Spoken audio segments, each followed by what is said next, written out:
En entendant une camionneuse siffler une chanson, le millionnaire est resté paralysé en l'entendant. C'était la même chanson que sa bien-aimée sifflait avant de disparaître il y a 21 ans. Le soleil de juillet tapait dur sur l'asphalte de la station-service Total, quelque part entre Montpellier et Nîmes. Étienne Vauthier ajusta ses lunettes de soleil et sortit de sa Mercedes noire, les jambes ankylosées après 3 heures de route. À 52 ans, ce géant aux cheveux poivre et sel avait bâti un empire immobilier, mais aujourd'hui, il se sentait plus vieux que jamais. Il venait de signer un contrat juteux pour un complexe hôtelier dans l'arrière-pays occitan, une affaire qui lui rapporterait des millions, mais qui ne comblait pas le vide béant dans sa poitrine. Depuis 21 ans, rien ne le comblait vraiment. L'odeur de gasoil et de lavande se mêlait dans l'air chaud. Étienne se dirigea vers la boutique pour acheter de l'eau quand il l'entendit. Ce sifflement mélodieux, presque nostalgique, qui montait de derrière les pompes, berceuse d'Occitanie, ses jambes se dérobèrent sous lui. Cette mélodie, ces pauses particulières, cette façon unique de faire traîner certaines notes, non, c'est pas possible, murmura-t-il. La gorge serrée, il contourna les pompes et la vit, une jeune femme d'une 20aine d'années, en salopette tachée de cambouis, vérifiait les pneus d'un semi-remorque imposant. Ses cheveux châtains étaient retenus par un bandana rouge, et elle sifflait cette chanson avec une précision qui lui glaçait le sang, exactement comme Amandine. Flashback. 21 ans plus tôt, la chambre d'hôpital baignait dans une lumière douce. Amandine, enceinte de 8 mois, caressait son ventre rond en fredonnant cette berceuse occitane que sa grand-mère lui avait apprise. Étienne était assis près d'elle, émerveillé par cette femme qu'il avait épousée 2 ans après la mort de sa première épouse. « Tu crois qu'elle l'entend déjà ?»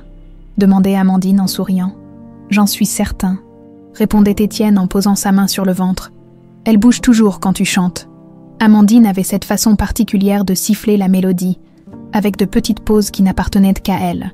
Un héritage familial, disait-elle, transmis de mère en fille depuis des générations. Puis était venue cette nuit d'orage, la route glissante près de Béziers, l'accident qui avait tout emporté. Amandine et leur fille, mortes sur le coup selon les médecins, Étienne avait survécu avec quelques côtes cassées et un cœur brisé à jamais, retour au présent. « Excusez-moi », lança-t-il d'une voix tremblante en s'approchant de la jeune femme. Maëlle leva les yeux, dévoilant un regard vert émeraude qui lui rappela douloureusement Amandine, mais son expression était méfiante, presque hostile. « Qu'est-ce que vous voulez ?» demanda-t-elle sèchement. « Cette chanson, où l'avez-vous apprise ?»« Ça vous regarde pas » répondit-elle en se détournant. « Allez, Goliath, on y va » dit-elle en tapotant affectueusement le flanc de son camion. Étienne resta planté là, sous le choc, regardant le semi-remorque s'éloigner sur la départementale, sur la portière. Il avait eu le temps de lire « Maëlle Garel, transport routier ». Il remonta dans sa Mercedes, les mains tremblantes. Cette fille, cette chanson, c'était impossible. Et pourtant, son téléphone sonna. Bastien. « Papa, t'es où ? J'ai appelé ton bureau. Élodie m'a dit que tu étais parti en province. Je suis dans le coin de Montpellier. » bredouilla Étienne. « Tout va bien. Tu as une drôle de voix. » Bastien Vauthier, 35 ans, était tout son contraire. Là où Étienne était sérieux et travailleur, son fils était désinvolte et irresponsable. Beau garçon aux yeux bleus, il collectionnait les conquêtes et les voitures de sport, vivant grassement de l'argent paternel sans jamais se soucier des affaires familiales. « Écoute, papa, j'organise une soirée à Saint-Tropez ce week-end. Ça te dirait de venir? Ça te changerait les idées ?»« Non, j'ai du travail. Comme toujours, » soupira Bastien. « Bon, fais gaffe à toi quand même. » Étienne raccrocha et fixa la route où avait disparu le camion. Pour la première fois depuis des années, il ne pensait plus au travail. Le lendemain, bureau parisien d'Étienne. « Vous êtes sûr que tout va bien, monsieur Vauthier ?» demanda Élodie Lemoine en déposant le courrier sur son bureau. Élodie était sa secrétaire depuis 5 ans, mais aussi bien plus que cela, cette femme de 40 ans, élégante et discrète, était devenue sa confidente et, occasionnellement, sa compagne. Elle connaissait ses humeurs mieux que personne. « Vous n'avez pas touché à votre café. Et ça fait 1 heure que vous fixez cette fenêtre. Pardonnez-moi, Élodie, j'ai l'esprit ailleurs. Votre rendez-vous avec les investisseurs de Toulouse est à 15 heures. Vous voulez que je le repousse ? Non, mais j'aurai peut-être besoin de retourner en Occitanie la semaine prochaine. Élodie fronça les sourcils. Étienne détestait la province, évitait même cette région depuis l'accident. Qu'est-ce qui avait pu changer? Pour le projet hôtelier, quelque chose comme ça, éluda-t-il. Le reste de la journée passa dans un brouillard. Étienne était physiquement présent aux réunions, mais son esprit était ailleurs, sur une route occitane, hanté par un sifflement mélodieux et des yeux verts qui ressemblaient tant à ceux d'Amandine, 3 jours plus tard. Village de Sainte-Colombe. Occitanie-Étienne avait trouvé un prétexte pour revenir dans la région. Il logeait dans une auberge du village où habitait Maël Garel selon l'annuaire. Sainte-Colombe était un de ces bourgs occitans oubliés du temps. Avec ses maisons de pierre blonde et ses ruelles pavées, il avait passé la journée à se renseigner discrètement. Maël vivait avec sa grand-mère, Mireille Garel, une ancienne infirmière devenue guérisseuse traditionnelle. La jeune femme transportait des marchandises pour les villages isolés de la région, connue pour sa générosité envers les plus démunis. Elle a le cœur sur la main, cette petite, lui avait confié la boulangère, toujours prête à rendre service. Mais attention, elle ne supporte pas les bourgeois de la ville.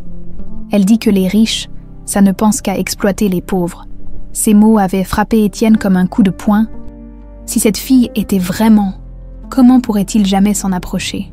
Le soir tombait quand il la vit enfin. Maël sortait de chez Théo, le garagiste du village, un jeune homme aux allures de colosse gentil qui semblait la dévorer des yeux. Ils riaient ensemble, complices, et Étienne ressentit une pointe de jalousie irrationnelle. Elle s'éloignait quand elle recommença à siffler. Cette fois, Étienne n'en douta plus. C'était exactement la mélodie d'Amandine, avec les mêmes nuances, les mêmes respirations. Il la suivit à distance jusqu'à une maison de pierre à la sortie du village. Sur la boîte aux lettres, il lut « Main, Garel, soins traditionnels ». Étienne resta un long moment dans sa voiture, le cœur battant, et si sa fille l'avait survécu, et si quelqu'un l'avait sauvée cette nuit-là, mais alors, pourquoi lui avoir fait croire qu'elle était morte?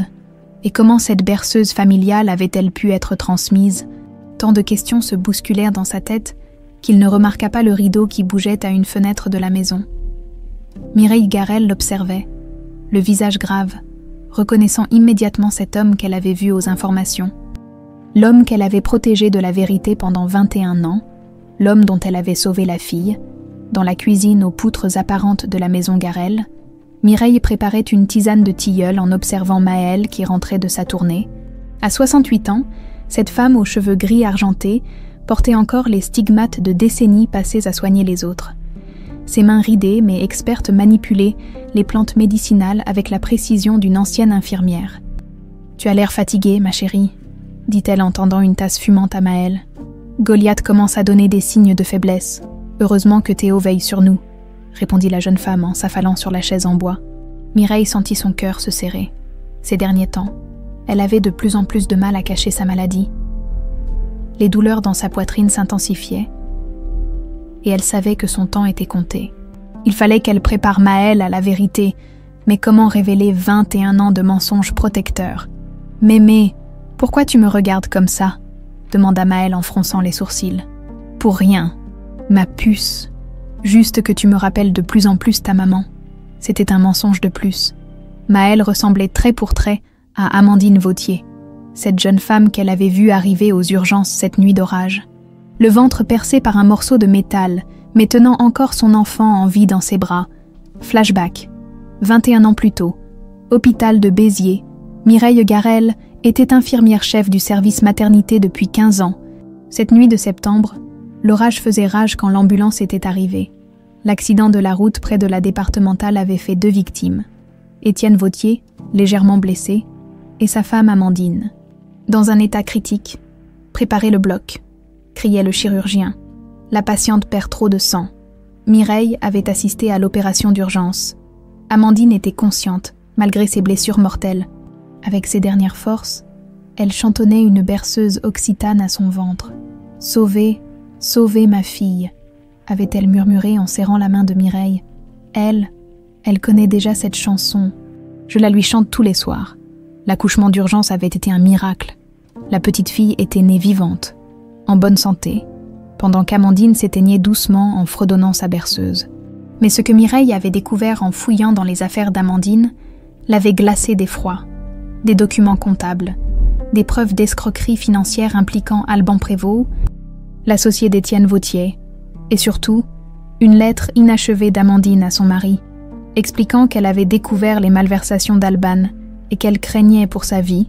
Retour au présent. « Mémé, tu m'écoutes ?» Mireille sursauta, arrachée à ses souvenirs douloureux. « Pardon, ma chérie, ces tisanes me font parfois divaguer. Tu es sûre que ça va? Tu as l'air de plus en plus fatiguée ces derniers temps. Ne t'inquiète pas pour moi. Dis-moi plutôt, comment va ton cœur ?» Maëlle rougit légèrement. Elle savait que sa grand-mère faisait allusion à Théo.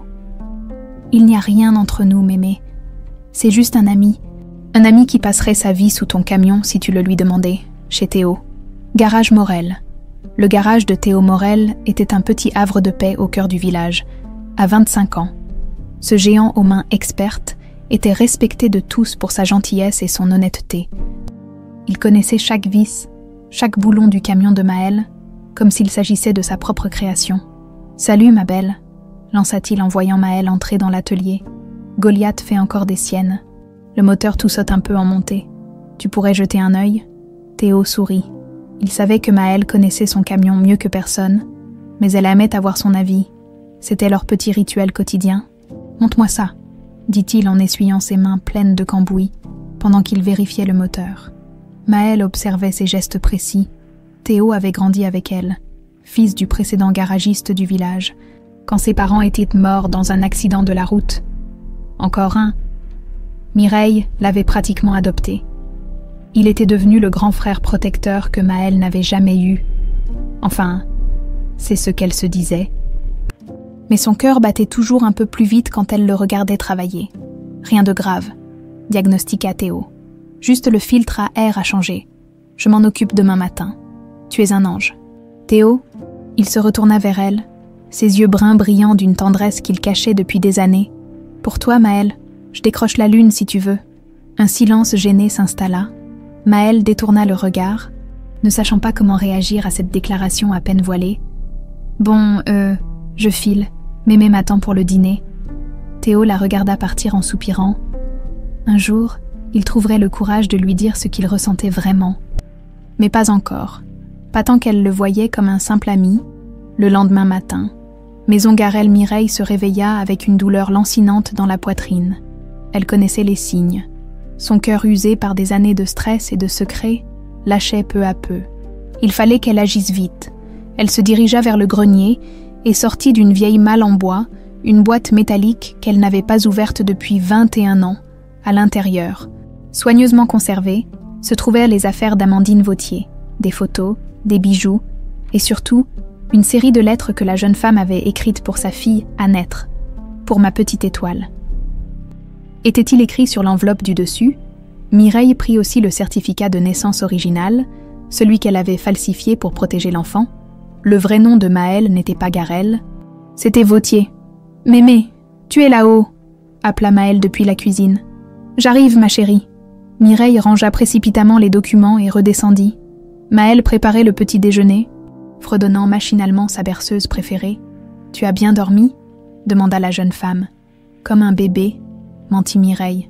Elle observa Maëlle beurrer ses tartines, cet enfant qu'elle avait élevé comme sa propre petite fille, à qui elle avait donné tout son amour, méritait de connaître la vérité, mais elle méritait aussi de vivre heureuse et en sécurité, car Alban Prévost était toujours en vie, toujours puissant, et probablement toujours dangereux. « Maëlle, ma chérie, » dit-elle doucement, « si un jour je ne suis plus là, il faut que tu saches que... » « Arrête avec ça, » coupa Maëlle. « Tu vas vivre jusqu'à 100 ans, mémé. Tu es plus solide qu'un chêne. » Mireille sourit tristement. Si seulement c'était vrai, dans la Mercedes d'Étienne. Route de Sainte-Colombe, Étienne n'avait pas dormi de la nuit. Il avait passé des heures à chercher des informations sur Mireille Garel, ancienne infirmière-chef à l'hôpital de Béziers, retraitée depuis 15 ans, devenue guérisseuse traditionnelle, et surtout, elle était de garde la nuit de l'accident. Cette coïncidence ne pouvait pas en être une. Il roulait maintenant vers Sainte-Colombe, déterminé à obtenir des réponses. Dans sa poche, il avait glissé la dernière photo d'Amandine enceinte, celle où elle posait sa main sur son ventre en souriant. Si cette Mireille Garel savait quelque chose sur sa fille, il le découvrirait, même si cela devait lui briser le cœur une fois de plus. Au même moment, dans sa cuisine, Mireille sentait son pouls s'accélérer. Une prémonition, peut-être, ou simplement l'instinct d'une femme qui avait trop longtemps gardé des secrets trop lourds. Le passé rattrapait enfin le présent, et elle n'était pas sûre d'être prête à affronter les conséquences de ce qu'elle avait fait par amour il y a 21 ans. Bureau parisien d'Étienne. Une semaine plus tard, Élodie Lemoine frappa doucement à la porte du bureau d'Étienne avant d'entrer. Elle portait une pile de dossiers urgents, mais son patron ne leva même pas les yeux de l'écran de son ordinateur, où s'affichèrent des photos de camions et d'itinéraires routiers occitans. « Monsieur Vautier, le contrat Marseille attend votre signature depuis 3 jours, dit-elle en posant les documents devant lui. « MMH, répondit-il distraitement, cliquant sur une nouvelle page web. Élodie sentit l'irritation monter. Depuis son retour de province, Étienne était devenu un homme différent, absent, obsédé par quelque chose qu'il refusait de partager. Leur dîner hebdomadaire avait été annulé. Leur moment d'intimité appartenait au passé. « Étienne, qu'est-ce qui vous arrive ?» demanda-t-elle en fermant l'ordinateur portable d'un geste sec. Il sursauta, comme tiré d'un rêve. « Pardonnez-moi. »« Élodie, j'ai l'esprit ailleurs. Ça, j'avais remarqué. Vous pensez à quoi exactement? Ou plutôt, à qui ?» Le regard d'Étienne se durcit. Élodie le connaissait trop bien. « Je ne vois pas de quoi vous parlez. Vous mentez très mal, Étienne. En 25 ans de carrière, j'ai appris à reconnaître un homme qui pense à une femme. » Élodie avait visé juste. Elle vit Étienne se crisper, confirmant ses soupçons. Une jalousie froide s'insinua en elle. « Qui est-ce? Une de vos clientes de Montpellier ?» Élodie, ce n'est pas. Pas quoi? Pas mes affaires. Nous couchons ensemble depuis 2 ans. Étienne, j'ai bien le droit de savoir. Le silence s'étira entre eux. Étienne se leva et marcha vers la fenêtre, contemplant Paris qui s'étalait sous ses pieds. « C'est compliqué, » finit-il par dire. « Tout est toujours compliqué avec vous. » Route de Sainte-Colombe, le même jour, Bastien Vautier fonçait sur les petites routes occitanes dans sa Porsche rouge décapotable. La musique à fond, il avait décidé sur un coup de tête de rendre visite à son père, après qu'Élodie l'ait appelé. Inquiète de son comportement étrange, Bastien et Étienne entretenèrent des rapports difficiles depuis la mort d'Amandine. Le fils reprochait au père de l'avoir négligé pendant son adolescence, trop absorbé par son chagrin et ses affaires. Étienne, de son côté, voyait en Bastien un homme irresponsable qui gaspillait sa vie dans les fêtes et les conquêtes faciles. Pourtant, au fond de lui, Bastien aimait profondément son père, et quelque chose dans le ton inquiet d'Élodie l'avait décidé à faire le voyage. Il arriva à Sainte-Colombe en fin d'après-midi et trouva facilement l'auberge où séjournait Étienne. Le village était si petit qu'il n'y avait qu'un seul hôtel. « Papa, qu'est-ce que tu fous ici ?» demanda-t-il en débarquant dans la chambre. Étienne était assis sur le lit, entouré de documents et de photos imprimées d'Internet. Il leva les yeux, surpris de voir son fils. « Bastien, comment tu m'as trouvé ? Élodie m'a dit que tu étais devenu complètement bizarre. » Elle a raison, on dirait. Bastien s'approcha et jeta un coup d'œil aux papiers éparpillés, des articles sur les transports routiers, des photos de camions, des cartes de la région. « Tu prépares une reconversion dans le transport ?» ironisa-t-il. « C'est personnel, » répondit sèchement Étienne en rassemblant les documents. « Allez, papa, qu'est-ce qui se passe vraiment ?» Étienne hésita. Comment expliquer à son fils qu'il était peut-être en train de retrouver la fille qu'il croyait tous morte depuis 21 ans. « Il y a une jeune femme dans ce village, » finit-il par dire, je crois. « Je crois qu'elle pourrait être ta sœur. » Bastien resta bouche bée. « Ma sœur, papa, elle est morte, tu le sais bien. Et si ce n'était pas le cas? Et si quelqu'un l'avait sauvée cette nuit-là? Tu délires complètement. Elle chante la berceuse d'Amandine. Bastien, exactement comme ta belle-mère l'a chanté. » Le silence envahit la chambre. Bastien s'assit lourdement sur la chaise, essayant de digérer cette information. « Tu l'as vue. Oui, elle s'appelle Maëlle Garel. Elle conduit un camion et vit avec sa grand-mère. Et tu penses que c'est vraiment elle? Je ne sais pas, mais je dois le découvrir. » Garage Morel. Le même soir, Maëlle terminait de charger son camion pour sa tournée du lendemain quand une Porsche rouge se gara devant le garage de Théo. Un homme élégant en sortie, la trentaine, beau comme un acteur de cinéma. « Excusez-moi, » dit-il en s'approchant. « Je cherche Maëlle Garel. »« C'est moi, » répondit-elle, immédiatement méfiante. « Qu'est-ce que vous voulez ?» Bastien la dévisagea, troublé. Cette fille avait quelque chose de familier. Quelque chose qui lui rappelait Amandine, les mêmes yeux verts, la même forme de visage. Je m'appelle Bastien Vautier. Connais pas, dit Maëlle en continuant son travail. Théo sortit du garage. Alarmé par la présence de cette voiture de luxe, il avait développé un 6e sens pour les ennuis, et cet homme en costume lui en promettait. « Un problème ?» demanda-t-il en s'interposant entre Bastien et Maëlle. « Et non, pas de problème », assura Bastien. « Je voulais juste faire connaissance avec mademoiselle Garel. On n'a rien à voir avec les bourgeois de votre espèce, » cracha Maëlle. « Allez jouer ailleurs avec votre belle bagnole. » L'hostilité dans sa voix surprit Bastien. Il était habitué à charmer les femmes sans effort, mais celle-ci le regardait comme s'il était un parasite. « Vous ne me connaissez même pas, » protesta-t-il. « Je connais votre genre. Les riches qui viennent s'encanailler à la campagne et qui repartent en laissant des dégâts derrière eux. » Théo approuva d'un hochement de tête. Lui aussi se méfiait instinctivement de cet homme trop lisse. « Elle a raison. Vous feriez mieux de repartir d'où vous venez. » Bastien leva les mains en signe d'apaisement. « Écoutez, je ne suis pas votre ennemi, mon père. Mon père pense vous connaître. »« Votre père ?»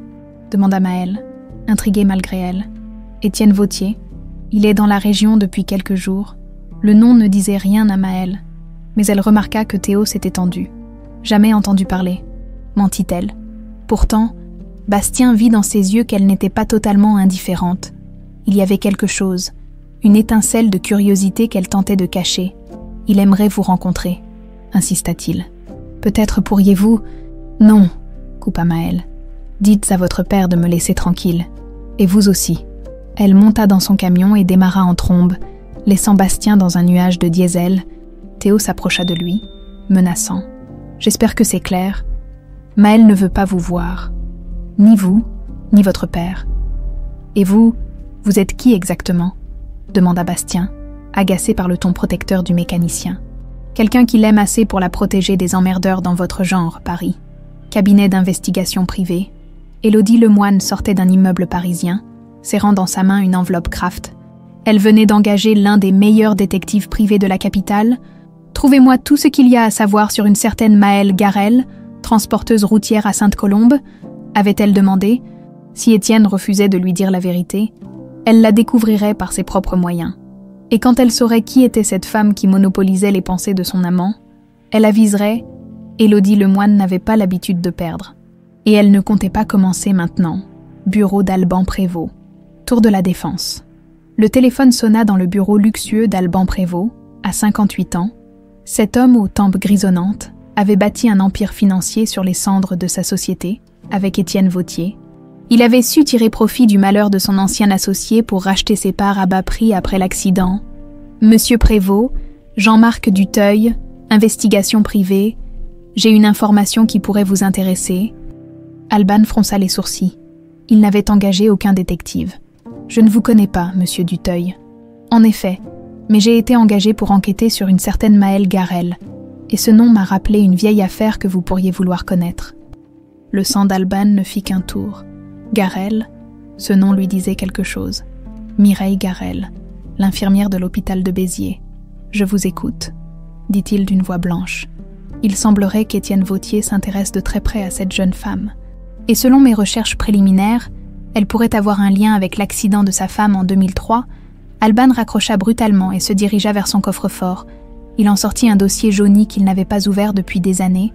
Les documents falsifiés d'Amandine Vautier, le certificat de décès du bébé qu'il avait payé très cher pour obtenir, si cette enfant était encore vivante, si Étienne l'avait retrouvée. Alban décrocha son téléphone et composa un numéro qu'il connaissait par cœur. « C'est moi. Nous avons un problème. Un gros problème. Café de Sainte-Colombe. » Le lendemain matin, Étienne sirotait son café en observant discrètement l'animation matinale du village. Il avait passé une nuit blanche après la visite surprise de Bastien, ressassant les mêmes questions obsédantes. Comment approcher Maëlle sans l'effrayer? Comment vérifier ses soupçons sans passer pour un fou? « Papa, tu comptes rester planqué ici combien de temps ?» demanda Bastien en s'asseyant en face de lui. « Je ne suis pas planqué, je réfléchis. »« À quoi? Tu l'as vue hier soir? Elle t'a envoyé balader sans même te connaître ?» Étienne grimaça. Bastien avait raconté sa rencontre houleuse avec Maëlle. Confirmant les craintes de son père, cette jeune femme haïssait viscéralement les riches.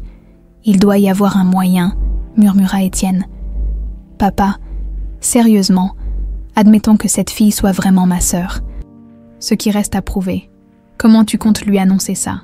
Salut, je suis ton père, celui qui t'a abandonné pendant 20 ans. Je ne l'ai pas abandonnée, explosa Étienne. Je croyais qu'elle était morte. Le silence s'abattit dans le petit café. Quelques villageois se retournèrent, intrigués par cette altercation entre ces deux étrangers bien habillés. « Pardon, papa, » dit Bastien à voix basse. « Je ne voulais pas... » « Non, tu as raison. Comment pourrait-elle comprendre ?» Étienne repoussa sa tasse, l'appétit coupé, 21 ans de chagrin, de culpabilité, d'absence. Comment rattraper tout ce temps perdu? Route départementale. Camion de Maël conduisait son semi-remorque sur les routes sinueuses de l'arrière-pays, livrant des produits agricoles aux villages isolés. Elle aimait ces moments de solitude, seule avec Goliath et ses pensées. Mais aujourd'hui, elle n'arrivait pas à chasser de son esprit l'image de cet homme élégant qui prétendait que son père la connaissait, Étienne Vautier. Ce nom ne lui disait rien. Et pourtant, elle s'arrêta à un feu rouge dans le village de Saint-Chinian et aperçut une Mercedes noire garée devant la boulangerie, le même modèle que celui qu'elle avait remarqué plusieurs fois près de chez elle ces derniers jours. La coïncidence la mit mal à l'aise.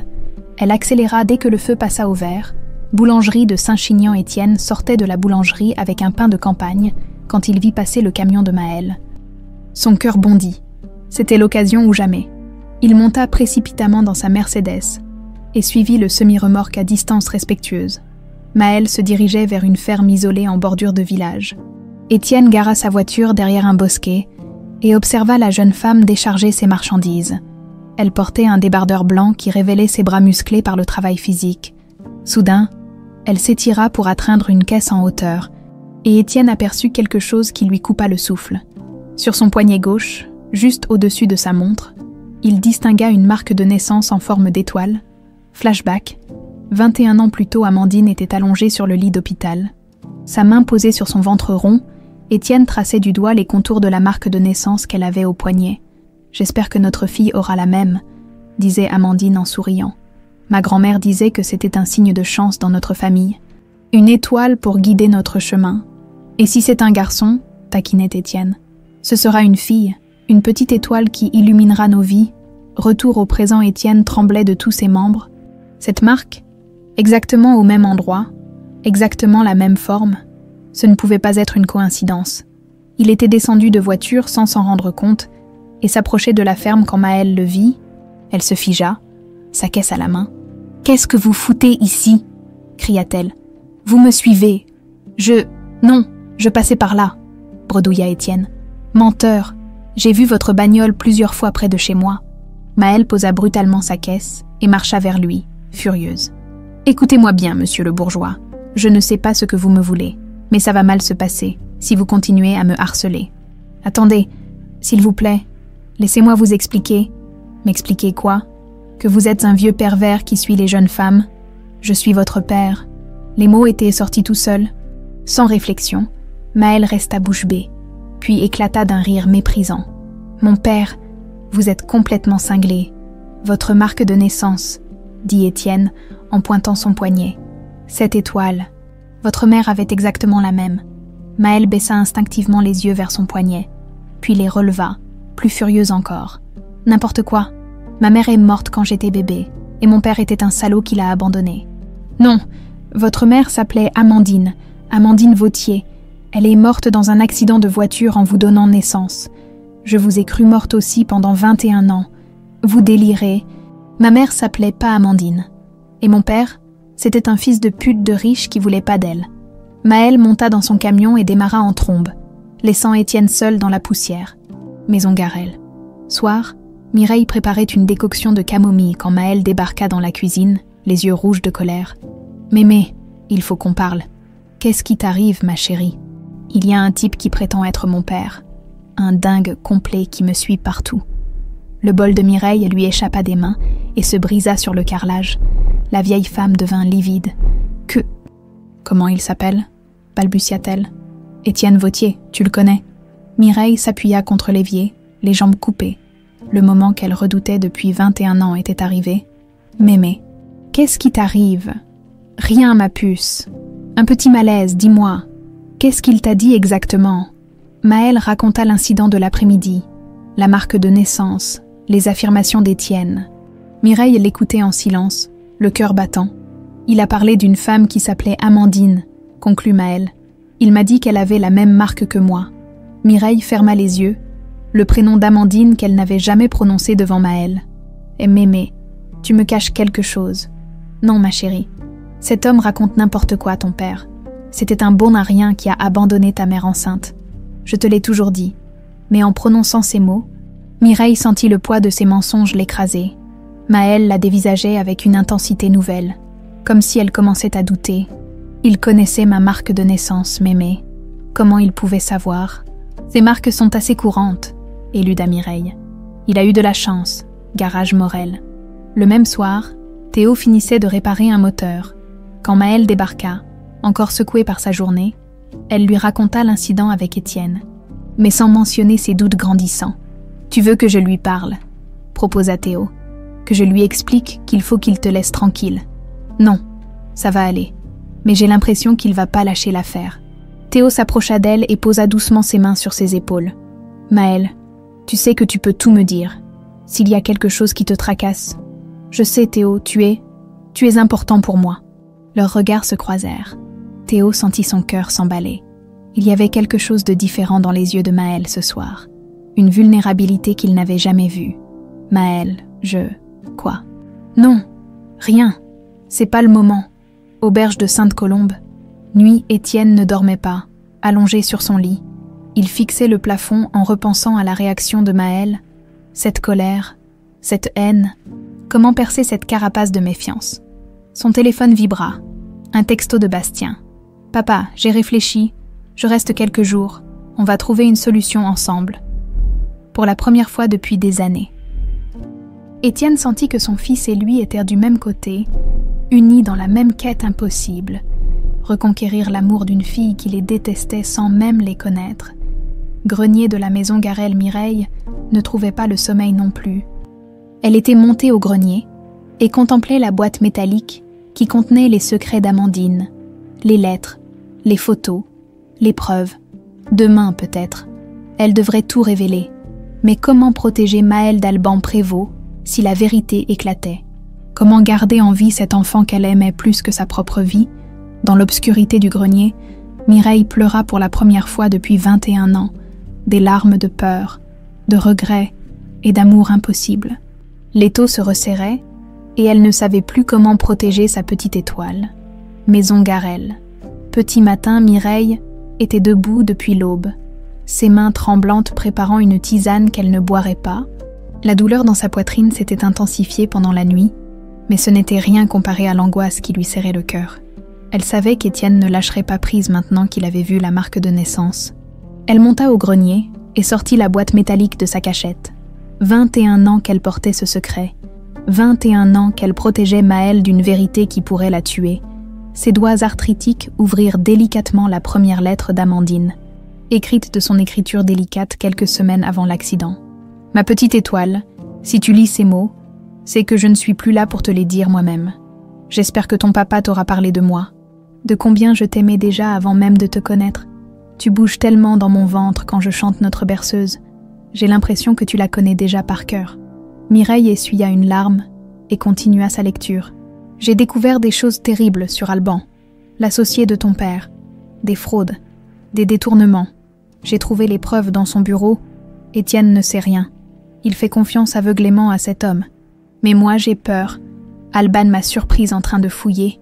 Si quelque chose m'arrive, si cet homme décide de me faire taire, protège ton père. Il aura besoin de savoir la vérité. Mémé, tu es là-haut. » La voix de Maël fit sursauter Mireille. Elle rangea précipitamment la lettre et descendit l'escalier, la boîte métallique sous le bras. « J'arrive, ma chérie. » Dans la cuisine, Maël préparait le petit déjeuner. Mais son visage était sombre. Elle avait visiblement mal dormi. « Mémé, il faut qu'on parle sérieusement, » dit-elle sans préambule. Ce type d'hier, il savait des choses qu'il ne pouvait pas savoir. Mireille sentit ses jambes se dérober. Elle s'assit lourdement sur sa chaise. De quoi tu parles? Ma puce. Ma marque de naissance. Il savait exactement où elle était et à quoi elle ressemblait. Comment c'est possible? Le regard de Maël était dur, déterminé, plus question de détourner la conversation. Maël, assieds-toi, dit doucement Mireille en posant la boîte sur la table. Qu'est-ce que c'est que ça? Tes vraies affaires, celles de ta vraie maman. Le silence s'abattit dans la cuisine. Maël fixa la boîte comme si elle allait exploser. Ma vraie maman. Mais tu m'as toujours dit, je t'ai menti. Ma chérie, pour te protéger, Mireille ouvrit la boîte d'une main tremblante et en sortit une photo d'Amandine enceinte, souriante, la main posée sur son ventre. Maël s'empara de la photo. Bouleversée, cette femme, elle lui ressemblait trait pour trait. Elle s'appelait Amandine Vautier, continua Mireille. Et cet homme qui te suit, Étienne, c'est vraiment ton père, flashback. Hôpital de Béziers. 21 ans plus tôt, Mireille revoyait cette nuit d'orage comme si c'était hier. L'ambulance qui arrivait, Amandine inconsciente mais tenant encore son ventre à 2 mains, Étienne, le visage en sang, criant le nom de sa femme. « Sauvez-la, sauvez-les !» suppliait-il. Mireille avait assisté à l'opération d'urgence. Le chirurgien luttait pour sauver Amandine, mais ses blessures étaient trop graves. L'accouchement en urgence avait été un miracle.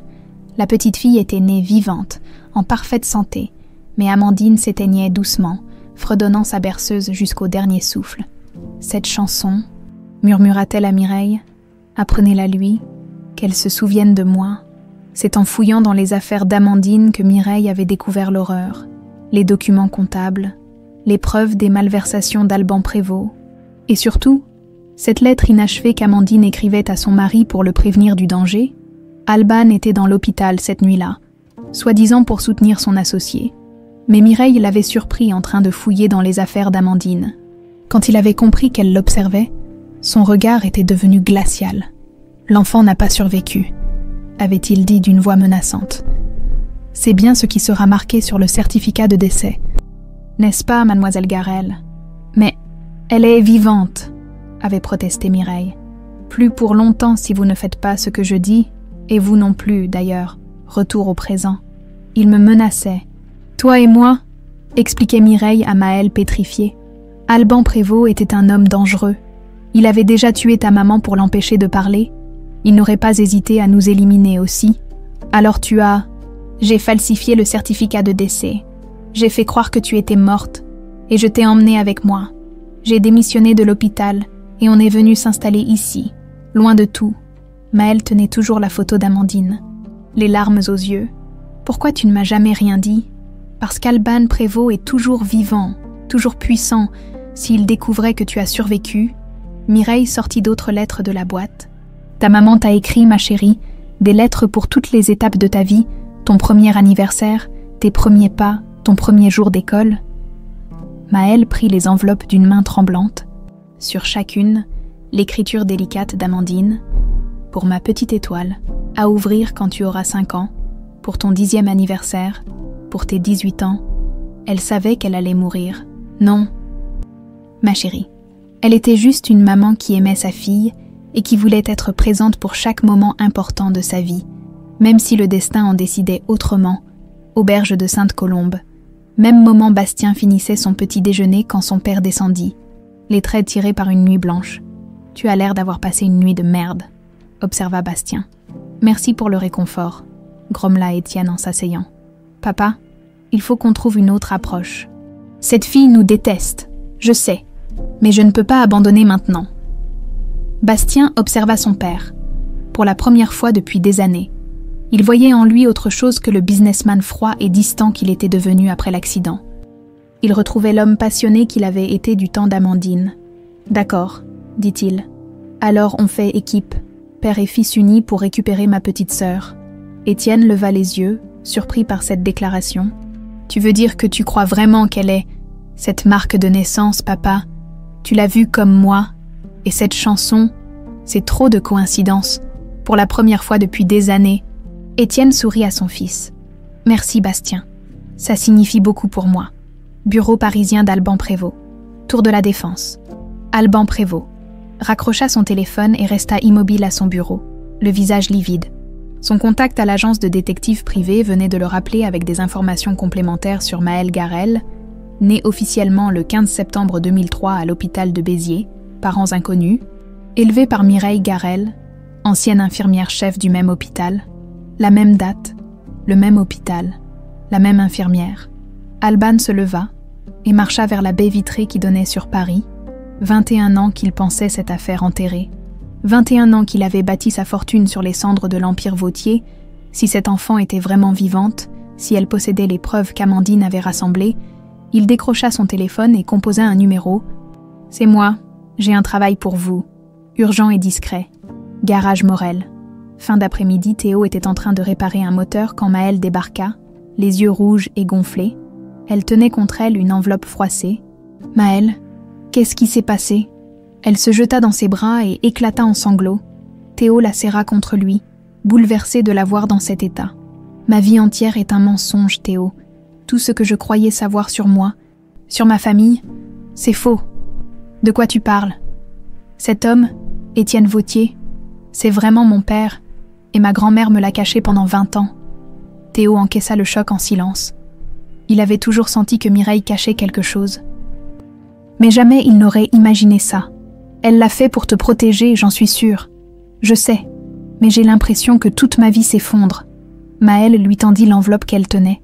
Ma vraie mère m'a écrit des lettres. Celle-ci, c'était pour mes 20 ans. Théo lut par-dessus son épaule les mots d'amour d'Amandine, ses espoirs pour sa fille, ses rêves d'avenir. À la fin de la lettre, une phrase le frappa particulièrement. « J'espère que tu trouveras un homme qui t'aimera comme ton papa m'aime. Un amour sincère, patient, qui saura attendre le bon moment pour se révéler. » Leurs regards se croisèrent, dans les yeux de Maëlle. Théo vit quelque chose qui n'y était jamais. Une reconnaissance, une évidence qui venait enfin d'éclore. « Théo, je... » « Chut !» dit-il en posant un doigt sur ses lèvres.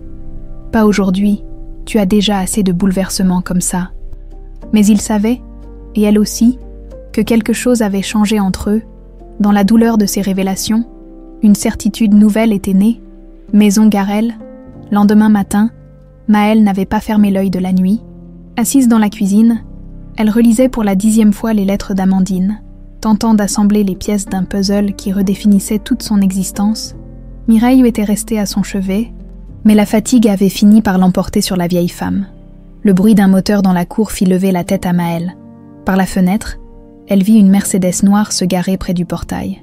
Son cœur se mit à battre plus fort. Étienne Vautier descendit de sa voiture, l'air déterminé mais nerveux. « Mais, chuchota-t-elle en secouant doucement Mireille, qui somnolait dans son fauteuil. « Quoi? Qu'est-ce qui se passe? »« Il est là. Étienne est là. » Mireille se redressa péniblement, son visage marqué par l'inquiétude. « Il faut que tu l'écoutes, ma chérie. Maintenant que tu sais la vérité, je ne sais pas si j'en suis capable, » murmura Maëlle. 3 coups résonnèrent à la porte d'entrée, fermes mais respectueux. Devant la maison, Garel Étienne attendait, le cœur battant. Il avait répété 100 fois ce qu'il allait dire, mais maintenant que le moment était venu, tous ces mots lui semblaient dérisoires. Comment rattraper 21 ans d'absence en quelques phrases? La porte s'ouvrit sur Mireille Garel, cette femme qu'il n'avait jamais vraiment regardée cette nuit-là à l'hôpital, mais qui avait sauvé ce qu'il avait de plus précieux au monde. « Madame Garel, » dit-il respectueusement, « je pense que nous devons parler. Monsieur Vautier, j'attendais votre visite depuis hier. Vous savez qui je suis. Je vous ai reconnu dès que je vous ai vu rôder dans le village. 21 ans. Ça ne change pas tant un homme que ça. » Mireille s'effaça pour le laisser entrer, dans la cuisine. Maëlle se tenait debout près de la fenêtre. Raide comme un piquet, elle ne se retourna pas quand il entra. « Maëlle, » dit doucement Étienne. « Ne m'appelez pas comme ça, » répondit-elle sèchement sans se retourner. « Je ne vous connais pas, je sais, et c'est ma faute. » Cette fois, elle se retourna. Ses yeux verts brillaient de colère et de douleur. « Votre faute. Vous croyez que ça peut s'arranger avec des excuses? Non, rien ne peut arranger 21 ans de séparation. Mais je peux vous expliquer. M'expliquer quoi? Que vous avez vécu votre belle vie de riche pendant que moi je grandissais en pensant que mon père était un salaud qui avait abandonné ma mère. » Les mots claquaient comme des gifles. Étienne encaissa, sachant qu'il les méritait tous. « Je vous ai cru morte, Maëlle. Tous ces années, j'ai pleuré votre mort. J'ai visité votre tombe. Ma tombe. Mireille intervint doucement. Il y a un caveau au cimetière de Béziers. Avec ton nom et celui de ta maman, j'ai dû faire ça pour que personne ne se pose de questions. Étienne sortit de sa poche une photo froissée qu'il déplia avec précaution. Maëlle reconnut le cimetière. Et sur la pierre tombale, elle lut « Amandine Vautier, 1975-2003 » et en dessous « Sa fille bien-aimée, 2003-2003. J'y vais tous les ans », dit Étienne d'une voix brisée. « Le 15 septembre. Je vous apporte des fleurs et je vous parle. Je vous raconte ma vie, mes regrets. Je vous demande pardon de ne pas avoir su vous protéger. Pour la première fois, Maëlle vacilla dans la voix de cet homme. Elle entendait une souffrance authentique, un chagrin de 21 ans qui résonnait avec le sien. Vous pensiez vraiment que j'étais morte. Le certificat de décès était officiel, signé par l'hôpital. Personne n'avait survécu à part moi. C'est ce qu'on m'a dit. Maëlle regarda Mireille, qui hocha tristement la tête. J'ai falsifié les documents pour vous protéger toutes les deux d'Alban Prévost. Alban Prévost, répéta Étienne. Qu'est-ce qu'Alban vient faire là-dedans? Mireille prit une grande inspiration et raconta l'histoire que Maëlle connaissait maintenant. Les découvertes d'Amandine, les menaces d'Alban, l'accident qui n'en était peut-être pas un. Étienne pâlit au fur et à mesure du récit. Vous voulez dire qu'Alban qu'il aurait tué Amandine? Elle avait trouvé les preuves de ses malversations. Elle voulait vous prévenir. Mais pourquoi ne me l'avez-vous pas dit? Pourquoi m'avoir laissé croire que ma fille elle était morte? Parce qu'Alban était dangereux, explosa Mireille. Il nous aurait tués toutes les deux. J'ai préféré vous laisser dans l'ignorance plutôt que de risquer la vie de cet enfant. Le silence retomba dans la cuisine. Étienne digérait ces révélations terrifiantes. Son associé, son ami, un assassin? Où sont ses preuves maintenant? Demanda-t-il. Dans le coffre de la banque de Montpellier, répondit Mireille, avec les lettres d'Amandine pour Maëlle. Maëlle écoutait cet échange, partagé entre la colère et une curiosité grandissante. Cet homme n'était peut-être pas le monstre qu'elle avait imaginé. « Et maintenant ?» demanda-t-elle. « Qu'est-ce que vous voulez de moi ?» Étienne la regarda avec une intensité douloureuse. « Apprendre à vous connaître, rattraper le temps perdu, être votre père, si vous me le permettez. »« Mon père ?» ricana Maëlle. « Vous débarquez après 20 ans et vous voulez jouer au papa. C'est un peu tard, non? Je sais que je n'ai aucun droit, que je ne mérite pas votre pardon, mais vous êtes tout ce qui me reste d'Amandine. La seule chose belle qui soit sortie de ma vie. »« Arrêtez !» cria Maëlle. « Arrêtez de parler de moi comme si j'étais un trophée. Je ne suis pas ce qui vous reste d'elle. Je suis quelqu'un d'autre. J'ai grandi sans vous. J'ai appris à vivre sans vous.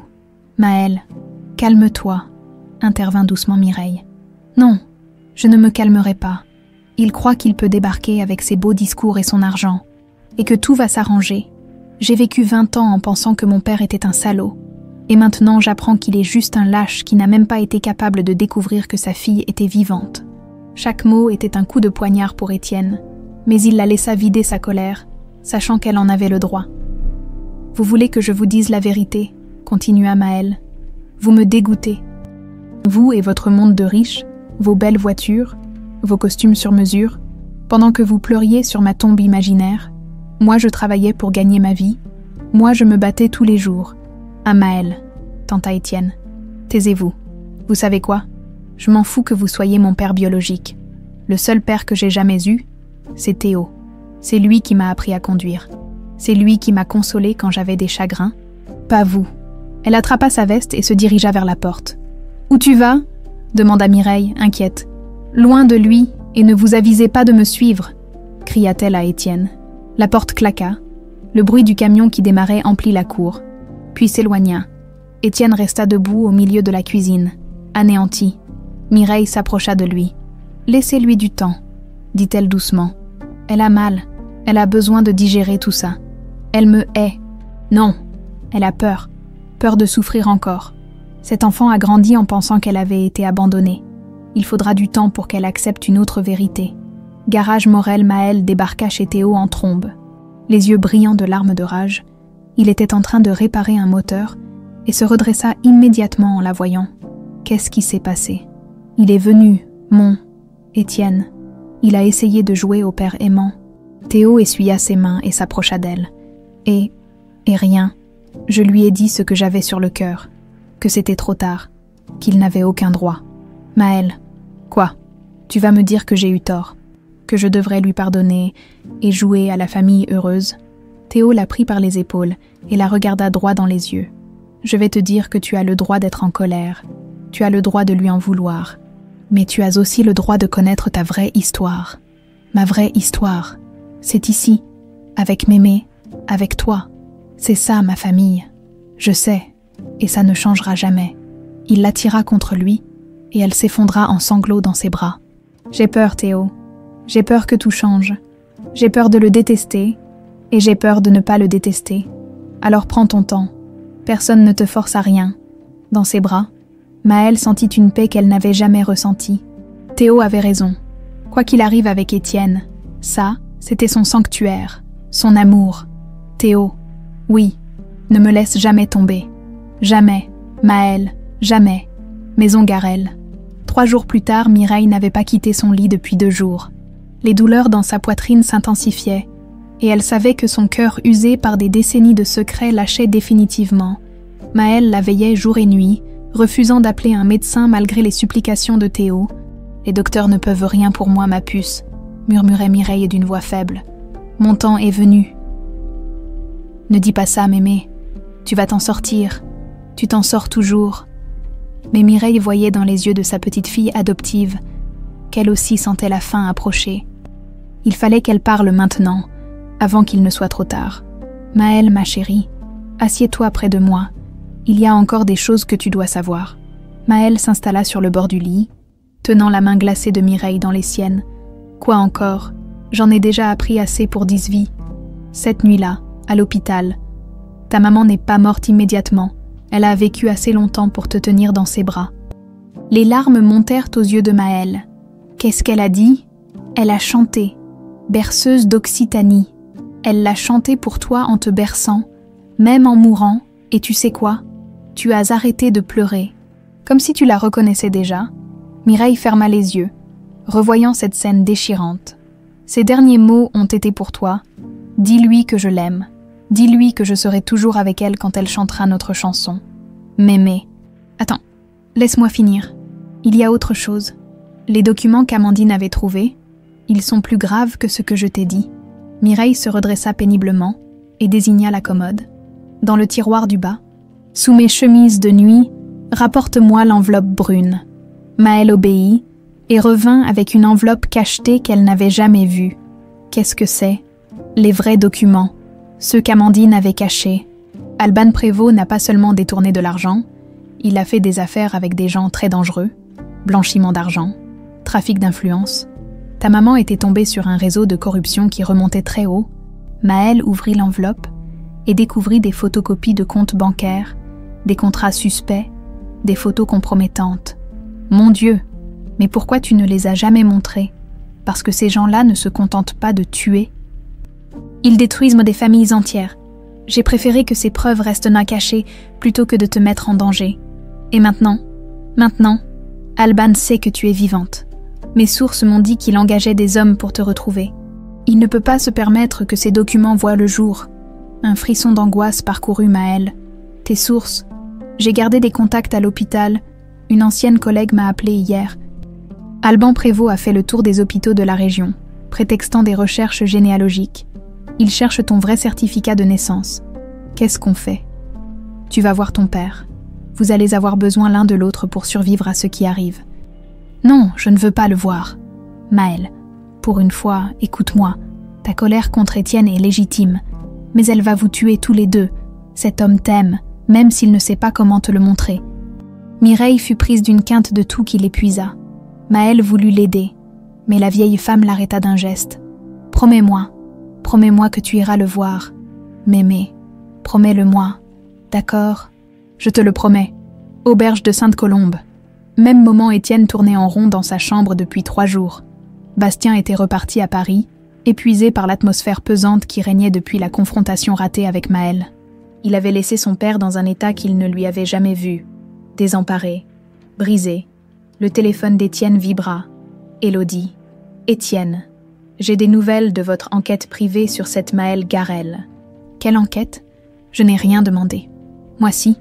Et vous devriez savoir ce que j'ai découvert. La voix d'Élodie était tendue, presque effrayée. Élodie, vous n'aviez pas le droit.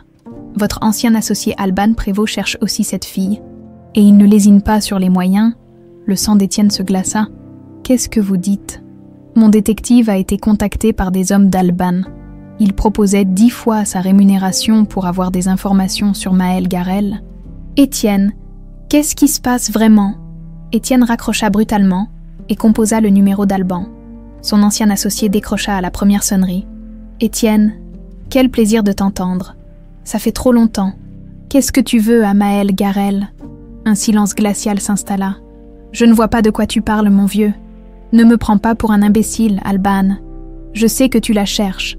Ah, cette petite camionneuse qui t'obsède. Écoute, Étienne, je m'inquiète pour toi. Cette fixation sur une gamine qui pourrait être ta fille. Elle était ma fille. Voyons, Étienne, ta fille est morte il y a 21 ans. Tu as assisté à son enterrement, faux enterrement que tu as organisé après avoir menacé l'infirmière. Cette fois, le silence fut plus long.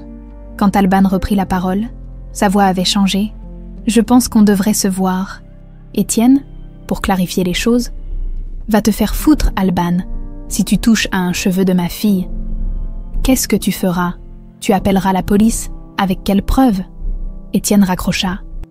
Terrifié, il fallait qu'il protège Maëlle, même si elle le détestait. Garage Morel. Soir Théo finissait de réparer un moteur quand Maëlle arriva. L'air grave, elle tenait l'enveloppe brune contre elle. « Mémé va très mal », dit-elle sans préambule. « Elle pense qu'elle va mourir. Tu veux que j'appelle le SAMU ?» Non, elle ne veut pas. Mais Théo, elle m'a dit des choses terrifiantes. Maëlle lui montra les documents. Théo siffla entre ses dents en découvrant l'ampleur de la corruption. « Putain, Maëlle, si ces types savent que tu as ça, ils le savent. Alban Prévost me cherche. Alors qu'est-ce qu'on fait? Mémé veut que j'aille voir Étienne. » Qu'on s'allie contre Alban, Théo réfléchit un moment. Elle a peut-être raison. Tu ne peux pas affronter ça toute seule. Je ne suis pas toute seule. Je t'ai, toi, Maëlle. Je donnerai ma vie pour toi. Tu le sais. Mais là, on parle de gens qui tuent pour protéger leurs secrets. Ton père a les moyens de te protéger.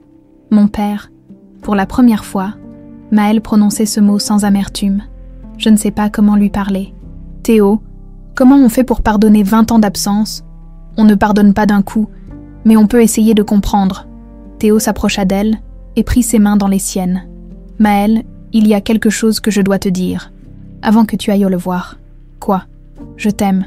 Je t'aime depuis qu'on a 15 ans. Et si demain il t'arrive quelque chose, je ne me le pardonnerai jamais de ne pas te l'avoir dit. Maëlle le regarda. Ému, dans toute cette tempête émotionnelle, Théo était son ancre, sa certitude. Moi aussi, je t'aime, Théo. Pas comme un frère, vraiment. Ils s'embrassèrent pour la première fois, avec toute la tendresse et la passion accumulées pendant des années. Quoi qu'il arrive avec Étienne, dit Maëlle contre ses lèvres, toi et moi, c'est pour la vie, répéta Théo. Maison Garel. Minuit Mireille s'éteignait doucement. Sa respiration était de plus en plus laborieuse.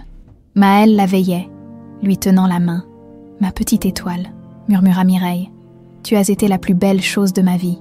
Ne pars pas, mémé. Pas maintenant. Il le faut, ma chérie. Mais avant, chante-moi notre chanson. Une dernière fois, Maëlle prit une inspiration tremblante et commença à fredonner « Berceuse d'Occitanie ». Sa voix se brisa plusieurs fois, mais elle continua, pour cette femme qui l'avait élevée avec tant d'amour. « Ta maman » chantait exactement comme ça, souffla Mireille, avec le même « Amour, mémé ». Mais Mireille Garel avait fermé les yeux pour la dernière fois, un sourire paisible sur les lèvres. Maëlle resta un long moment à tenir sa main, puis décrocha son téléphone. « Étienne, c'est Maëlle. Il faut qu'on se parle, tout de suite. Maison Garel. » 2 heures du matin, Étienne arriva en trombe, suivi de près par Bastien qui l'avait appelé en urgence depuis Paris. Dans la cuisine faiblement éclairée, Maëlle était assise près du corps de Mireille, les yeux secs mais le visage défait. Théo se tenait derrière elle, une main protectrice sur son épaule. « Mes condoléances », dit simplement Étienne, en s'approchant. Maëlle leva les yeux vers lui. Pour la première fois, il n'y avait plus de haine dans son regard, seulement une immense fatigue. Elle vous aimait bien, vous savez. Malgré tout ce qui s'est passé, c'était une femme remarquable. Sans elle, je ne vous aurais jamais retrouvé. » Bastien observait sa demi-sœur avec curiosité. Cette jeune femme en salopette, aux mains calleuses, n'avait rien à voir avec les filles de son milieu. Pourtant, quelque chose en elle lui rappelait leur père dans ses bons jours. Cette détermination, cette force tranquille. « Théo m'a expliqué pour Alban, » dit Maëlle en se levant. « Mémé avait raison. On va avoir besoin l'un de l'autre. » Elle sortit l'enveloppe brune et la posa sur la table. Voilà ce qu'Amandine avait découvert. Ce pourquoi elle est morte, Étienne ouvrit l'enveloppe et découvrit l'ampleur de la trahison d'Alban.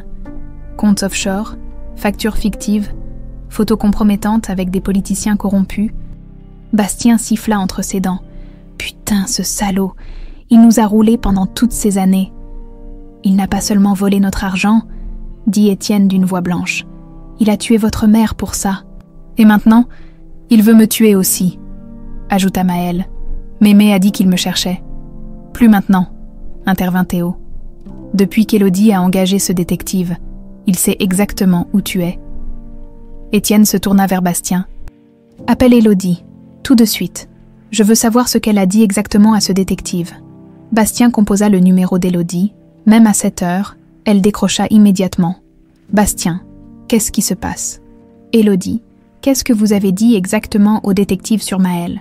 Tout ce que j'ai pu, son adresse, ses habitudes, ses horaires de travail. Pourquoi ? Parce que vous venez de la livrer à un assassin ?» Lâcha Bastien. Un silence horrifié s'installa à l'autre bout du fil. « Mon Dieu, je ne savais pas. Je voulais juste... » « Vous venez de signer son arrêt de mort par jalousie, » coupa Étienne en prenant le téléphone. « J'espère que vous en êtes fier. » Il raccrocha brutalement. « Il faut partir d'ici, » dit-il en se tournant vers Maëlle. « Maintenant ? Non, » répliqua-t-elle. « Je ne fuirai pas, et je ne laisserai pas m'aimer comme ça. Maëlle, sois raisonnable. C'est vous qui me demandez d'être raisonnable, après avoir passé votre vie à fuir vos responsabilités. » « Maëlle, » intervint Théo, « ce n'est pas le moment. »« Si, c'est exactement le moment, » explosa-t-elle. « Vous voulez être mon père, alors battez-vous, arrêtez de courir. On va affronter ce salaud et on va le détruire. » Étienne la regarda, sidéré par sa détermination, dans ses yeux verts. Il revoyait la même flamme qu'Amandine quand elle se battait pour une cause juste. « D'accord, » dit-il doucement. « On se bat, ensemble, route de Montpellier. » 4 heures du matin, 2 berlines noires roulaient à vive allure vers Sainte-Colombe. Dans la première, Alban Prévost consultait un dossier complet sur Maëlle Garel, photos, habitudes, trajets. À côté de lui, Marcus, son homme de main depuis 10 ans, vérifiait son matériel. « Tu es sûr qu'elle sera seule ?» demanda Alban. « Notre contact dit qu'elle vit avec sa grand-mère, une vieille femme malade, ça ne posera pas de problème. Et Étienne ? Il loge à l'auberge du village. On s'occupe de lui après. » Alban hocha la tête. 21 ans qu'il vivait avec cette épée de Damoclès au-dessus de la tête.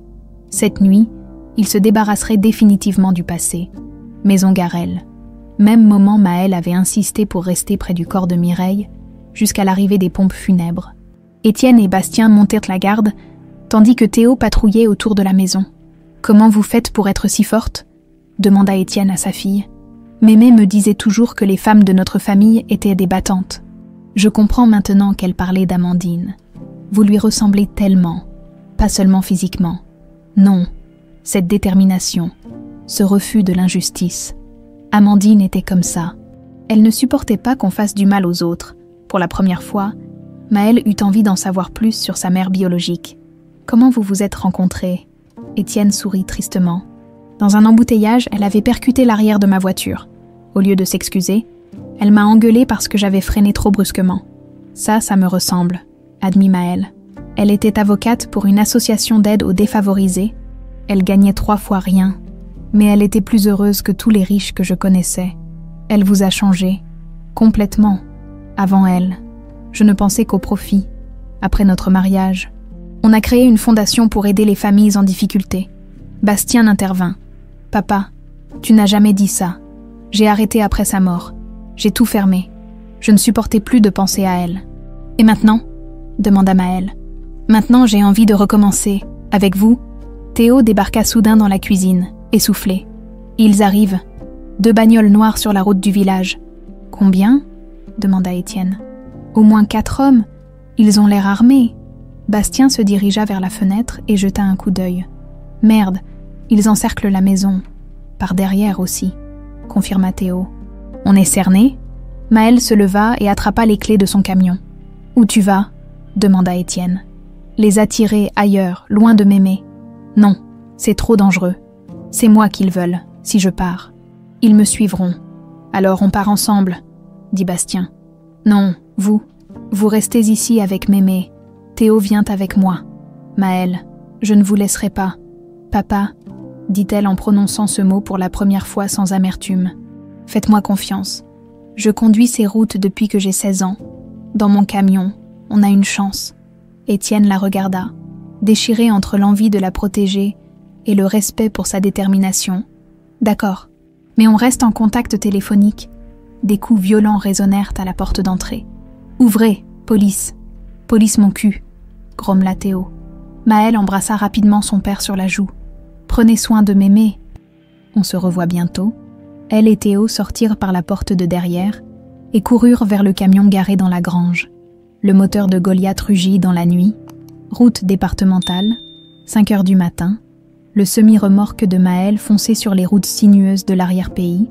Poursuivi par les 2 berlines d'Alban, au volant, Maël était dans son élément. Ses routes, elle les connaissait par cœur. « Il se rapproche !» cria Théo en regardant dans le rétroviseur. « Accroche-toi !» Maël écrasa l'accélérateur et engagea Goliath dans un virage serré qui menait vers les gorges d'Éric. Derrière eux, la première berline prit le virage trop vite et partit dans le décor. Plus qu'une. Triompha Théo, mais sa joie fut de courte durée. Des phares apparurent devant eux. Une 3e voiture leur barrait la route. Putain, ils nous ont tendu un piège. Maël regarda autour d'elle, à droite. La montagne, à gauche, un précipice de 100 mètres. Devant et derrière, les hommes d'Alban. Maël, qu'est-ce qu'on fait ? Elle aperçut un petit chemin de terre qui descendait vers la vallée. Un chemin qu'elle empruntait parfois pour livrer à la ferme des Casals. On descend. Tu es folle. Avec le camion, on va se retourner. Tu me fais confiance ? Théo la regarda. Dans ses yeux, il vit la même détermination qu'Amandine 21 ans plus tôt. Toujours. Maël braqua violemment à droite et engagea Goliath sur le chemin de terre. Le camion dévalait la pente à une vitesse terrifiante, bondissant sur les pierres et les ornières. « Ils nous suivent », hurla Théo dans son rétroviseur. Maël vit la berline s'engager à son tour sur le chemin, mais elle était trop lourde, trop basse. Elle s'encastra dans un rocher après 100 mètres. « On les a semés !» cria-t-elle. Mais sa joie fut de courte durée. Devant eux, le chemin s'arrêtait net au bord d'un pont en pierre, enjambant une rivière. Un pont étroit, ancien, qui n'était pas fait pour supporter le poids d'un semi-remorque. Maël, le pont. Trop tard. Goliath s'engagea sur le pont, qui commença immédiatement à se lézarder sous son poids. Dans un craquement sinistre, la structure millénaire céda. Le camion bascula dans le vide, entraînant Maël et Théo vers les eaux noires de la rivière 20 mètres plus bas, exactement comme Amandine 21 ans plus tôt, dans la berline qui les poursuivait. Alban Prévost sourit. L'histoire se répétait. Cette fois, il s'assurerait qu'il n'y ait aucun survivant. Rivière des gorges d'Éric. 5h30 du matin dans la cabine de Goliath qui sombrait lentement. Maël reprit conscience. De l'eau glacée jusqu'aux genoux. À côté d'elle, Théo gémissait, du sang coulant de son front. Le camion s'était retourné sur le flanc en tombant, mais les connaissances mécaniques de Théo avaient payé. Il avait renforcé la structure de la cabine l'année précédente. « Théo, réveille-toi. Ça va, marmonna-t-il en ouvrant les yeux. On est vivant, pour l'instant, mais le camion coule. Il faut sortir. L'eau montait rapidement. Maël tenta d'ouvrir sa portière, mais la pression de l'eau l'en empêchait. Théo, malgré sa blessure, parvint à briser la vitre arrière avec une clé anglaise. Par là, vite. Il sortira de la cabine au moment où Goliath disparaissait complètement sous l'eau. La rivière les emporta sur une centaine de mètres, avant qu'ils puissent s'agripper à des rochers. « Mon portable !» cria Maël en fouillant ses poches. « Il faut prévenir papa. » Mais l'appareil était mort, noyé comme le reste. Pont effondré. Même moment, Alban Prévost descendait prudemment vers la rivière, accompagné de Marcus et de 2 autres hommes. Dans sa main, il tenait une lampe torche puissante qui balayait les eaux noires. « Vous voyez quelque chose ?» demanda-t-il. « Le camion a coulé, patron. Aucun signe de vie. Il faut vérifier. Je veux voir les corps. » Marcus scruta les environs avec des jumelles infrarouges. Là, sur les rochers, 2 formes. Alban sourit froidement. Ils avaient survécu à la chute, mais pas pour longtemps. Descendez les chercher. Et cette fois, pas d'erreur, Maison Garel. Même moment, Étienne et Bastien avaient réussi à repousser les hommes restés au village en menaçant d'appeler la vraie police. Mais depuis 1 heure, ils n'avaient plus de nouvelles de Maëlle. « Son téléphone est coupé », dit Bastien en raccrochant. « Ça ne répond plus. Il faut qu'on y aille. Je connais la route qu'elle a prise. »« Papa, on n'a aucune idée d'où ils sont. » »« Si, Maëlle connaît ses routes mieux que personne. Si elle voulait semer des poursuivants, elle aurait pris la direction des gorges d'Éric. C'est le seul endroit où un camion peut passer et pas une berline. » Ils montèrent dans la Mercedes d'Étienne et partirent dans la nuit, gorge d'Éric. 6 heures du matin, Maëlle et Théo remontaient péniblement le cours de la rivière, se cachant derrière les rochers, chaque fois qu'ils entendaient des voix. Les hommes d'Alban les traquaient méthodiquement, se rapprochant à chaque minute. « On va jamais s'en sortir », murmura Théo. « Ils sont trop nombreux. »« Si, on va s'en sortir. Je refuse de mourir comme ma mère. »« Maëlle, écoute-moi. Si on se fait prendre, tu cours, tu me laisses et tu cours. Jamais. On s'en sort ensemble ou pas du tout. » Des faisceaux de lampes torches balayaient les rochers autour d'eux. Les voix se rapprochaient dangereusement. « Ils sont forcément dans le coin. On les a vus tomber. Séparez-vous, Marcus. Tu prends la rive droite. » Maëlle et Théo se terraient derrière un gros rocher quand une voix glaciale résonna dans la nuit. « Maëlle Garel, je sais que vous m'entendez. » Alban Prévost se tenait sur un promontoire rocheux, sa silhouette découpée dans la lueur de l'aube naissante. « Je m'appelle Alban Prévost. Le nom vous dit quelque chose. » Maëlle serra les poings. Cet homme avait tué sa mère. Votre mère était une jeune femme très courageuse. Dommage qu'elle ait mis son nez où il ne fallait pas. « Salaud !» siffla Théo entre ses dents. « Rendez-vous et je vous promets une mort rapide. Sinon, je m'amuserai avec vous avant de vous tuer. Route des gorges. » Même moment, Étienne et Bastien roulaient à tombeau ouvert quand ils virent les débris du pont.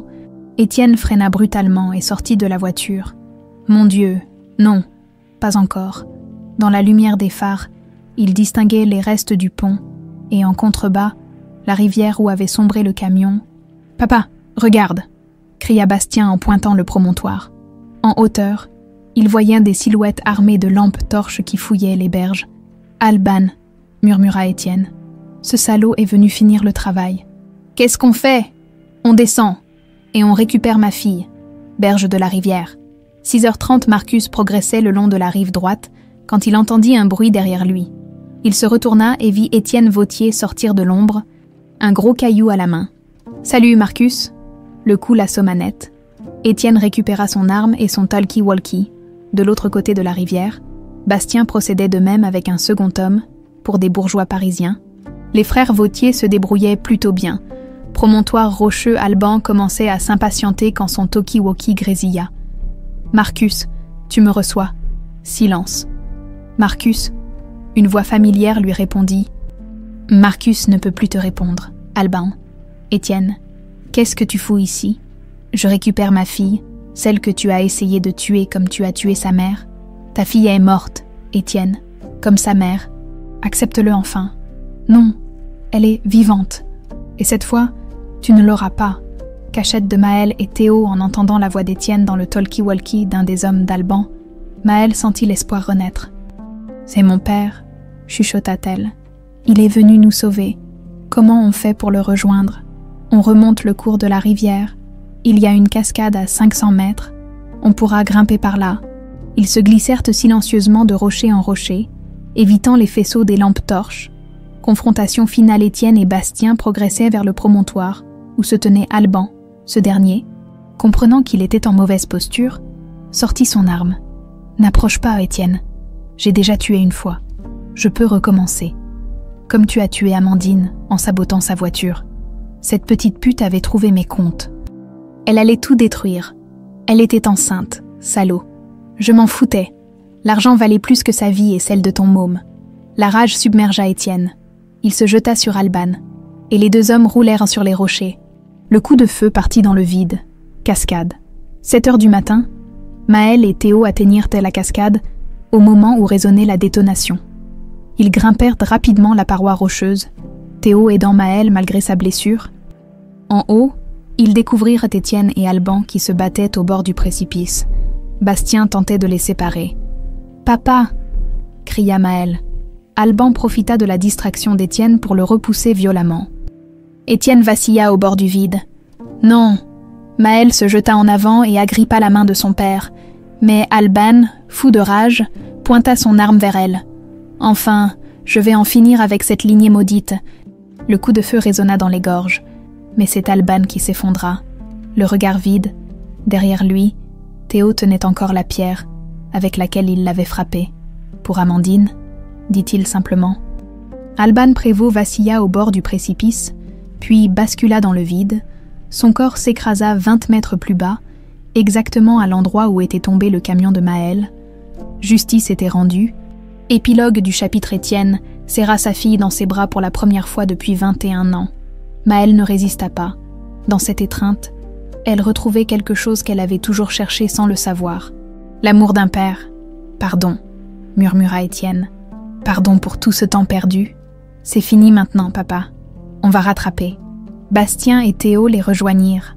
Pour la première fois depuis des décennies, la famille Vautier était enfin réunie, et dans les eaux noires de la rivière, le corps d'Alban Prévost disparaissait à jamais, emportant avec lui 21 ans de mensonges et de souffrances. L'aube se levait sur les gorges d'Éric. Une nouvelle vie pouvait commencer. Hôpital de Montpellier. 48 heures plus tard, Maël ouvrait lentement les yeux dans le lit d'hôpital blanc. Sa chute dans la rivière, et l'hypothermie l'avait épuisée. Mais elle était vivante.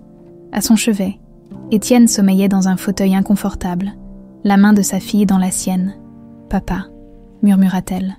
Il se réveilla immédiatement, le visage marqué par l'inquiétude. « Maël, comment tu te sens ? Comme si un camion m'était passé dessus. Oh, attends, c'est déjà fait », plaisanta-t-elle faiblement. Étienne sourit, ému par cet humour qui lui rappelait tant Amandine. « Théo va bien ? Quelques points de suture, mais il va s'en sortir. Il ne veut pas quitter l'hôpital tant que tu n'es pas réveillé. Et Bastien ?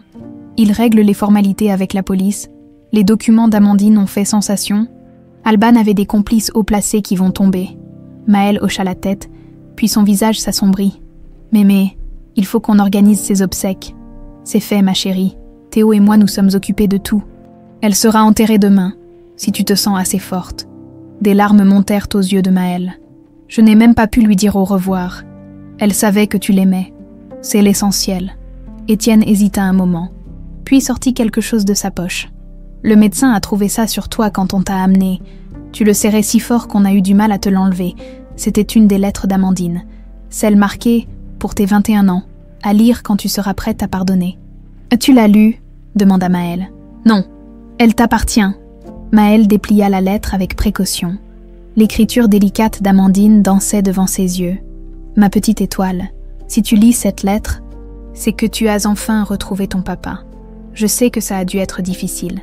Je sais que tu as dû lui en vouloir, peut-être même me détester pour t'avoir quitté si tôt. Mais je veux que tu saches une chose. Ton père est l'homme le plus bon que j'ai jamais rencontré. Il t'aimait déjà avant ta naissance. Il parlait à mon ventre tous les soirs en me caressant. Il avait choisi ton prénom, Maël, comme sa grand-mère qui était une femme forte et courageuse. Si nous avons été séparés, si tu as grandi loin de lui, ce n'est la faute de personne.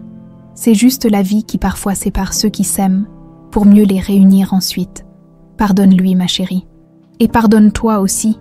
Vous avez tous les deux droit au bonheur. Vous avez droit à être une famille. Je serai toujours avec vous quand vous chanterez notre berceuse. C'est ma façon de vous embrasser de là où je suis. Avec tout mon amour, maman. » Maël pleurait ouvertement maintenant. Étienne s'approcha et la prit doucement dans ses bras. « Elle avait raison, » murmura Maël contre son épaule. « On a droit au bonheur. »« Oui, ma chérie, on a le droit. » Cimetière de Sainte-Colombe. Le lendemain, tout le village était venu pour les obsèques de Mireille Garel. Cette femme avait soigné 3 générations de famille et chacun voulait lui rendre un dernier hommage. Maël, soutenu par Théo et Étienne, prononça l'éloge funèbre. « Mireille Garel n'était pas ma vraie grand-mère, » dit-elle d'une voix claire. « Mais elle a été la meilleure grand-mère qu'on puisse rêver. Elle m'a appris l'amour, le courage, la générosité. Elle m'a protégée au péril de sa vie et m'a donné les moyens de retrouver ma vraie famille. Sa voix se brisa légèrement. Avant de mourir, elle m'a dit « Chante-moi notre chanson une dernière fois. Aujourd'hui, je vais la chanter pour elle, pour qu'elle sache qu'elle ne sera jamais oubliée. » Maëlle prit une grande inspiration et commença à fredonner Berceuse d'Occitanie. Sa voix pure s'éleva dans l'air tiède de ce matin de septembre. Étienne, ému, reconnut immédiatement la mélodie et les intonations particulières qu'Amandine y mettait. Puis, lentement, il joignit sa voix à celle de sa fille.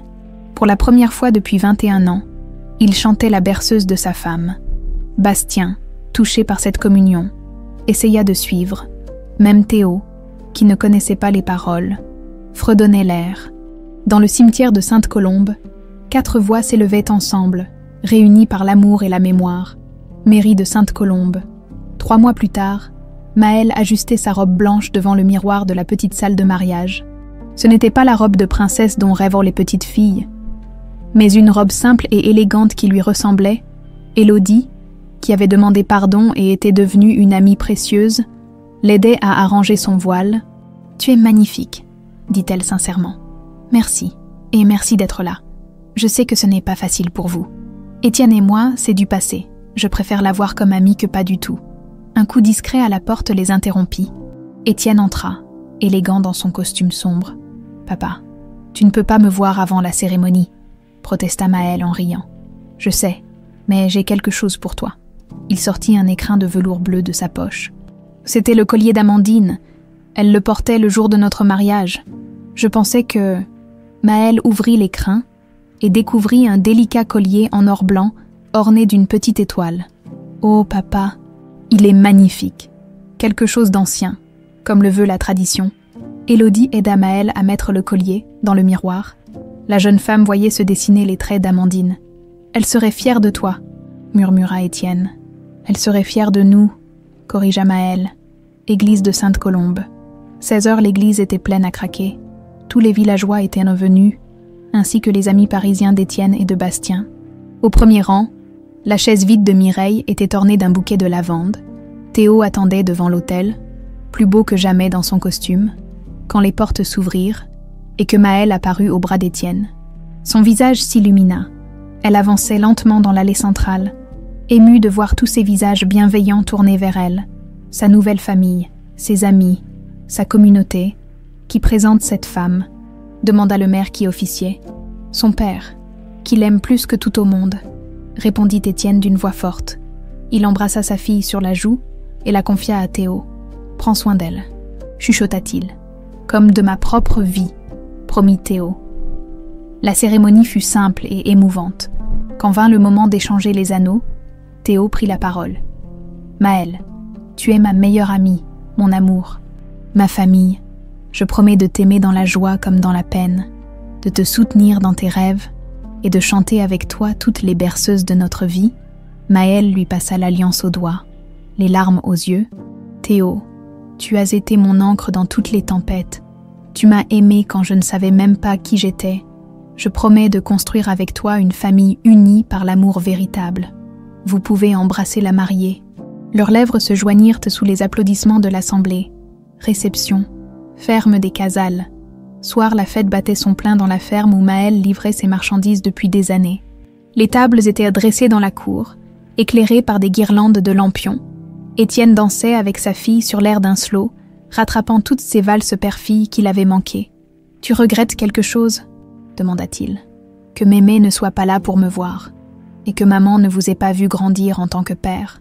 Elle nous voit, j'en suis sûre, et elle est fière. » Bastien s'approcha, un peu éméché mais heureux. « Je peux danser avec ma petite sœur. » Étienne céda sa place avec un sourire. Bastien était devenu un homme différent depuis qu'il avait retrouvé sa famille. Il avait pris ses responsabilités dans l'entreprise et parlait même de créer une fondation Amandine Vautier pour aider les familles en détresse. « Merci, » dit-il à Maëlle en dansant. « De quoi ? De nous avoir redonné une famille, papa et moi. On était perdus. Tu nous as sauvés. On s'est sauvés mutuellement, » épilogue. 5 ans plus tard, dans le jardin de la maison que Maëlle et Théo avaient construite près de Sainte-Colombe, une petite fille de 3 ans aux boucles châtaines jouait sous un grand chêne. Elle s'appelait Amandine, comme sa grand-mère qu'elle n'avait jamais connue. Maëlle, enceinte de 6 mois, la regardait tendrement depuis la terrasse. Théo dirigeait maintenant le plus grand garage de la région, et elle avait créé une coopérative de transport éthique qui employait une dizaine de chauffeurs. « Maman, chante », demanda la petite Amandine. Maëlle s'assit près de sa fille et commença à fredonner « Berceuse d'Occitanie ». La petite fille connaissait déjà l'air par cœur et l'accompagnait de sa voix cristalline. Étienne arriva pour le dîner du dimanche. Tradition sacrée qu'ils avaient instaurée, il s'arrêta en entendant la berceuse, ému comme à chaque fois. « Grand-papa !» cria Amandine en courant vers lui. Il la souleva dans ses bras et elle continua de chanter contre son oreille. Dans cette mélodie simple, il y avait toute l'histoire de leur famille, l'amour d'Amandine, le sacrifice de Mireille, leurs retrouvailles, leur bonheur reconquis. Théo sortit de la maison avec Bastien et ses 2 enfants. La famille s'agrandissait, l'amour se multipliait. Ils s'installèrent tous sous le chêne pour le dîner, et quand la nuit tomba sur les collines occitanes, leurs voix s'élevèrent ensemble une dernière fois. Berceuse d'Occitanie résonnait dans l'air tiède, portant vers les étoiles l'écho d'un amour plus fort que la mort, plus durable que le temps. La chanson d'Amandine continuerait de se transmettre de génération en génération. Gardienne éternelle de leur histoire familiale, et quelque part dans le ciel étoilé, Amandine et Mireille souriaient,